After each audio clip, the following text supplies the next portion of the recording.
Section 1. You will hear a woman asking for information over the phone. First, you have some time to look at questions 1 to 5.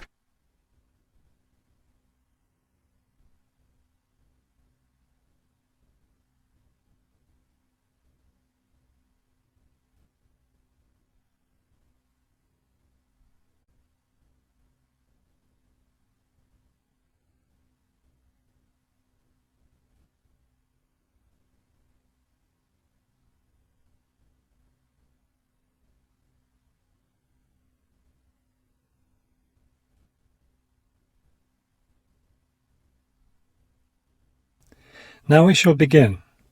You should answer the questions as you listen, because you will not hear the recording a second time. Listen carefully and answer questions 1 to 5. Good afternoon, Plainfield Community Centre. Yes, hi. I'm new in town, and I was curious about the services the community centre has to offer. We offer a variety of recreational activities. What were you interested in particular? Well, everything, I guess. Okay, let's start with kids. I have a teenage son. What activities do you have for teens? Right now, during the school year, we have tutoring sessions for children and teens in all subjects. That would be good. He needs help with algebra. We can certainly help with that. Just have him come by any Wednesday or Saturday afternoon. That's when the tutoring sessions are scheduled. Fantastic! What about sports? Do you have sports activities for teens? We have tennis lessons on Sunday mornings for teens and Sunday afternoon for adults. I don't think my son would like that, but my husband might. For myself, I'd be more interested in yoga. Do you offer yoga classes? We do. Our yoga classes take place on Tuesday and Thursday evenings. We divide it up into several groups, so there's one class for younger children, one for teens, and one for adults. Really? I doubt my husband and son would be interested, but I'd like to sign up for yoga. I also like reading. Do you have any book clubs? We have one just about to start.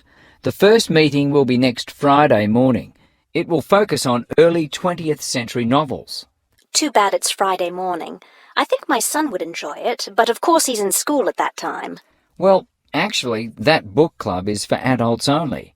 We may start one up for teens next summer, but we have nothing for that age group right now. Oh well, I suppose he has enough to keep him busy for now. Now, what about fees? Do these classes and activities cost anything? Before you hear the rest of the conversation, you have some time to look at questions 6 to 10.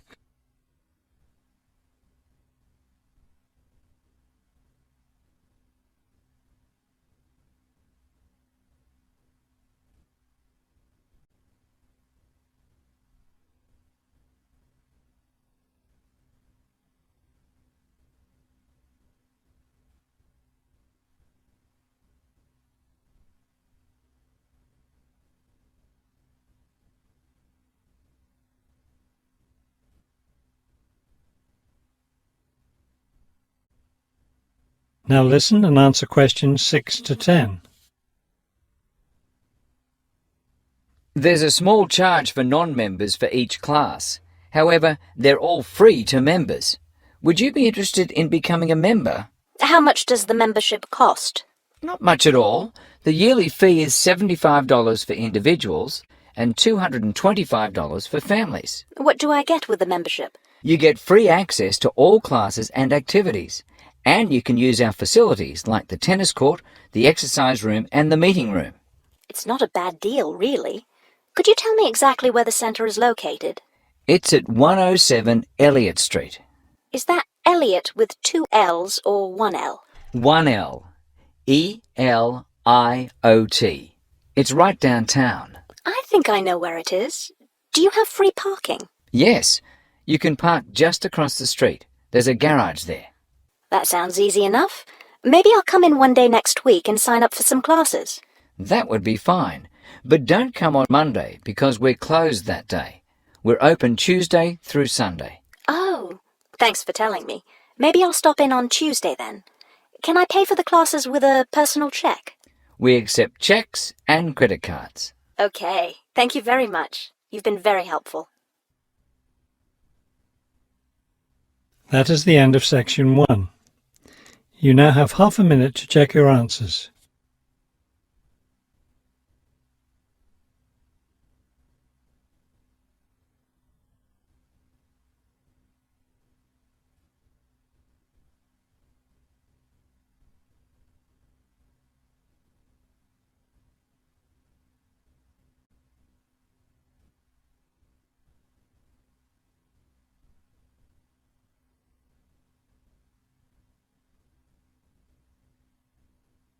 Now turn to section 2. Section 2. You will hear a hike leader giving information about an upcoming hiking trip. First, you have some time to look at questions 11 to 15.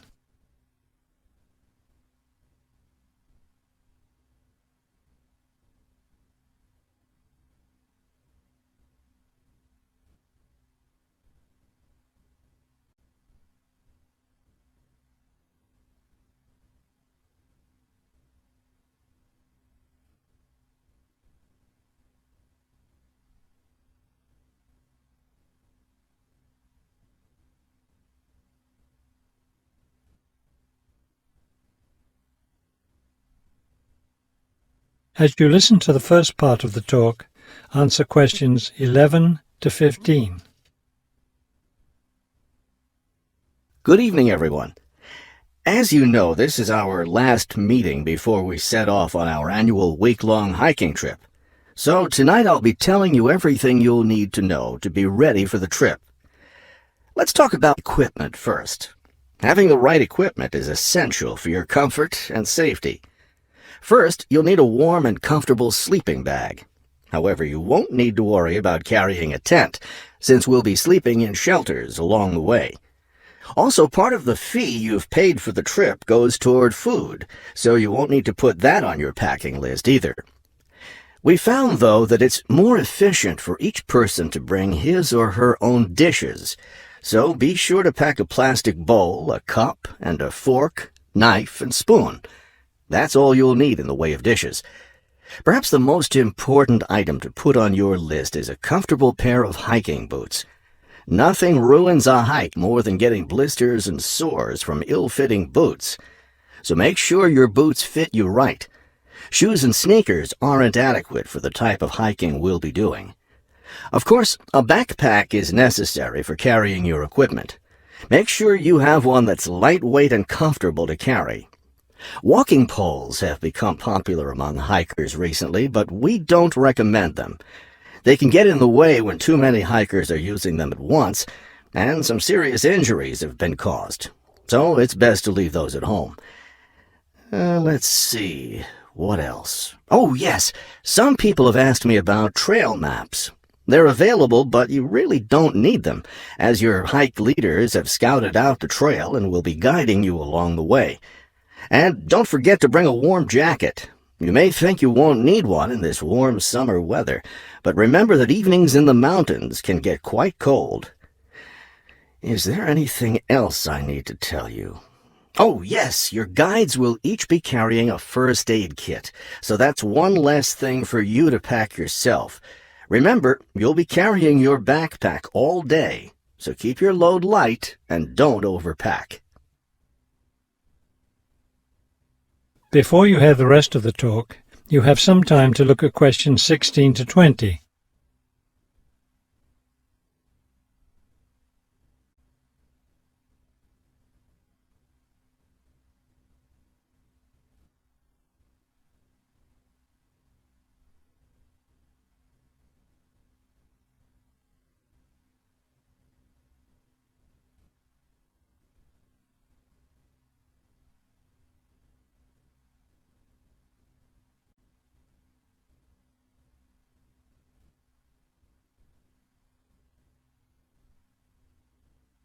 Now listen and answer questions 16 to 20. I know you're all experienced hikers, but it's always worth repeating the rules of the trail since they're so important. These rules are in place for the safety of everyone on the trip. As you know, there'll be a hike leader walking at the head of the line who will show the group the way. At the end of the line will be the rear leader, or sweep. It's important to always stay ahead of this person while we're on the trail. There are several different trails on the mountain where we'll be hiking, and they cross each other at some points. When you come to any intersection of trails, stop and wait for the rest of the group to catch up. This way we can be sure that no one goes off on the wrong trail. Let me emphasize here how important it is to stay on the trail. We'll be climbing through some steep and rocky areas. Don't be tempted to go off on your own and try to climb some rocks. That can be quite dangerous. Also, it's not likely, but it is possible that we'll encounter some large wild animals along the way. The last thing you want to do is try to feed any of them. That will just encourage them to follow us, which could lead to some dangerous situations. One last thing before we set off hiking each morning, be sure to fill up your water bottle. This is perhaps the most important safety rule. Dehydration can be a serious problem when you're out in the wilderness, so you must always be sure to carry an adequate supply of water with you. I think that covers just about everything. Are there any questions? That is the end of section 2. You now have half a minute to check your answers.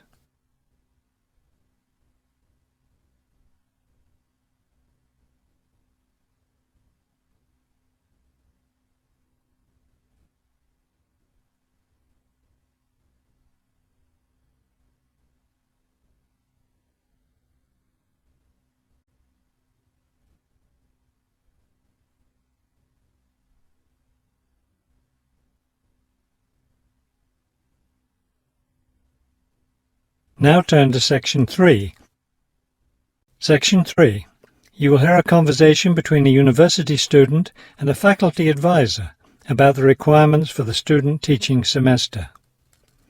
First, you have some time to look at questions 21 to 24.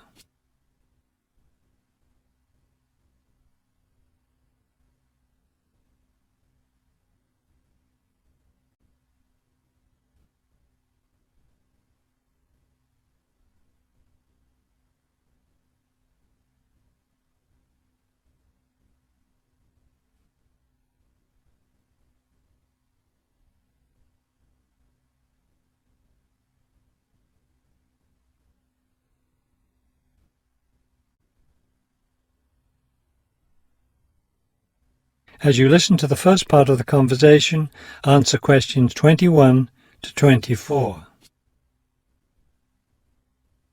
I'd like to go over with you today some of the requirements for your student teaching, which you'll be undertaking next semester. I'm really looking forward to working in a real classroom and teaching children, but I'm nervous about it too. One of my roles is to provide you with whatever support you may require.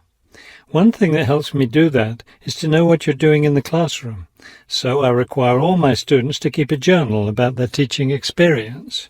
That sounds like a lot of work. Will I have to write in it every day?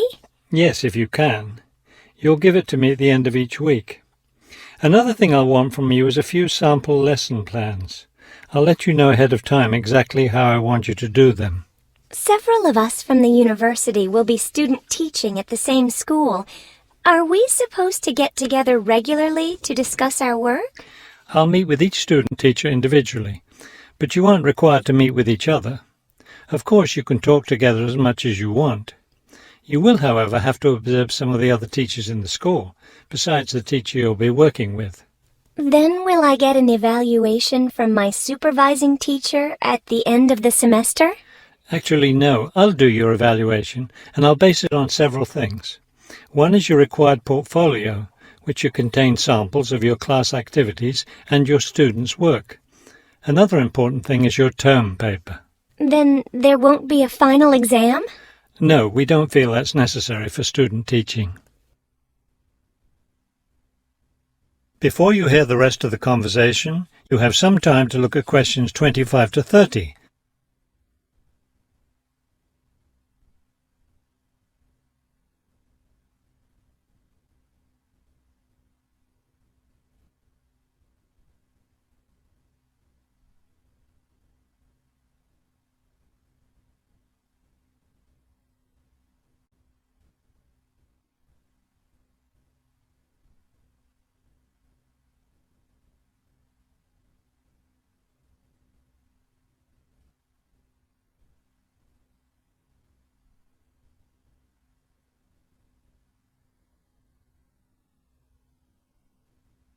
Now listen and answer questions 25 to 30.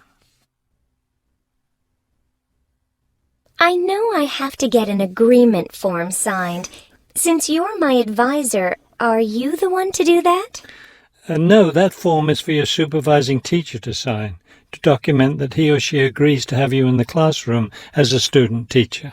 Oh, I see. I'm concerned about the term paper I'll have to do and the evaluation process. I'm not sure I understand what I'm supposed to do.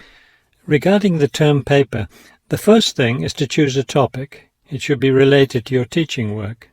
You should let me know your term paper topic by the end of the first week of the semester. Will you be observing me regularly in the classroom?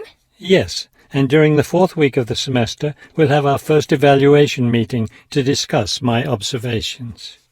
One thing I'm really looking forward to is the student-teacher conference that the university puts on every year. I'm glad you're looking forward to it. Of course, everyone in the program is required to attend. The conference takes place, let me check. Yes, the 7th week of the semester. When will I have to turn in my term paper? The term paper is due by the end of the 14th week of the semester. Then during the 15th and final week, we'll get together one last time for a semester review. Wow, it looks like I have a busy semester ahead of me. That is the end of section 3. You now have half a minute to check your answers.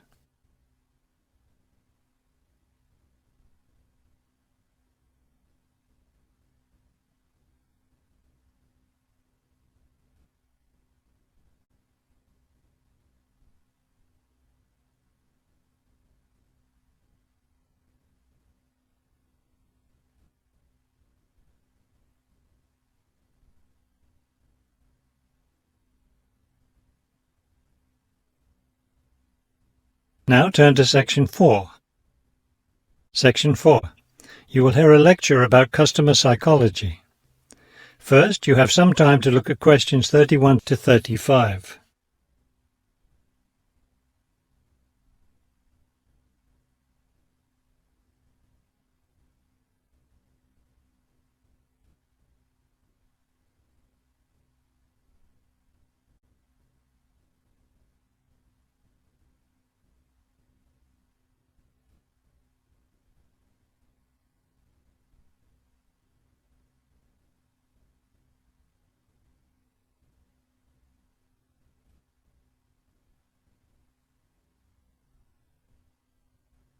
Now listen carefully and answer questions 31 to 35.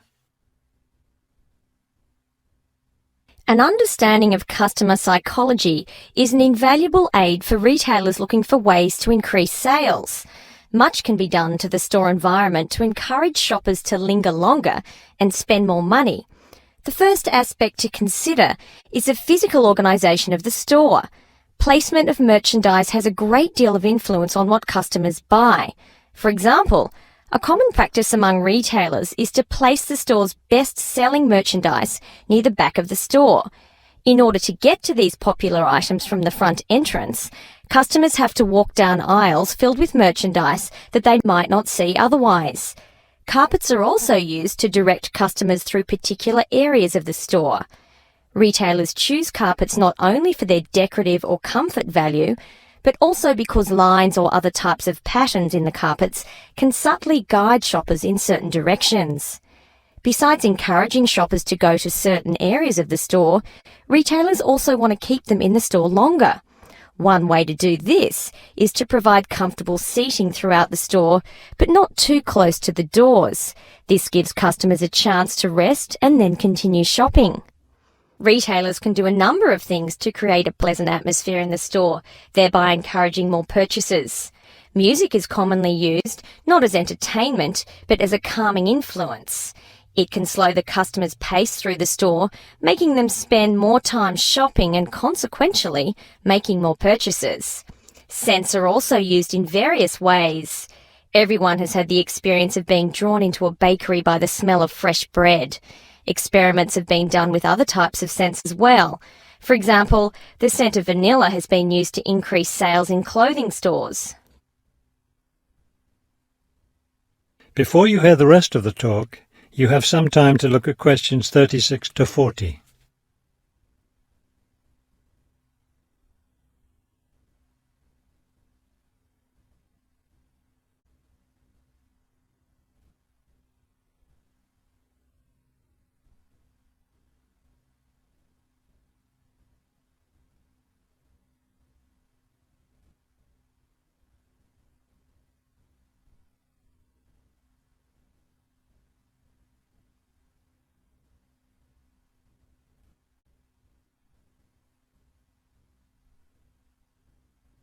Now listen carefully and answer questions 36 to 40. Use of colour is another important aspect of store environment. Certain colours can affect behaviour as well as mood. Light purple, for example, has been found to have an interesting effect on customer behaviour. People shopping in an environment where light purple is a predominating colour seem to spend money more than shoppers in other environments. Orange is a colour that's often used in fast food restaurants. It encourages customers to leave faster, making room for the next group of diners. Blue, on the other hand, is a calming colour. It gives customers a sense of security, so it's a good colour for any business to use. In addition to using colour to create mood and affect customer behaviour, colour can also be used to attract certain kinds of customers to a business. Stores that cater to a younger clientele should use bold, bright colours, which tend to be attractive to younger people. Stores that are interested in attracting an older clientele will have more success with soft, subtle colours, as older people find these colours more appealing. That is the end of section 4. You now have half a minute to check your answers.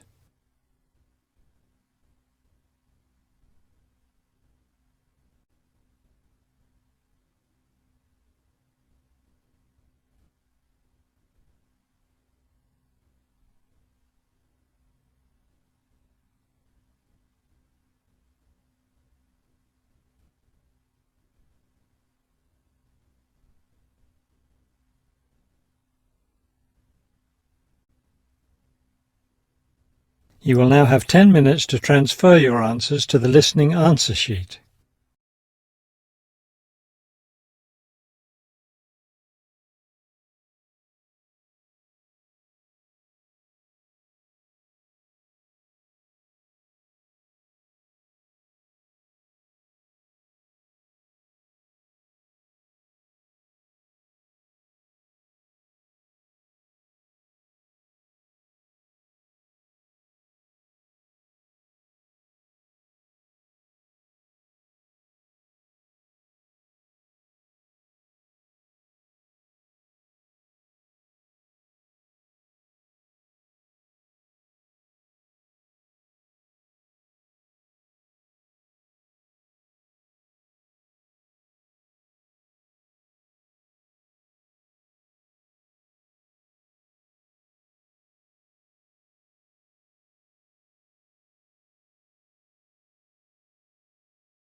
Thanks for watching. Here are other 2 videos. You can watch them as well. And if you haven't yet subscribed my channel, please subscribe it and hit the bell icon for my upcoming videos, and share these all videos among your friends.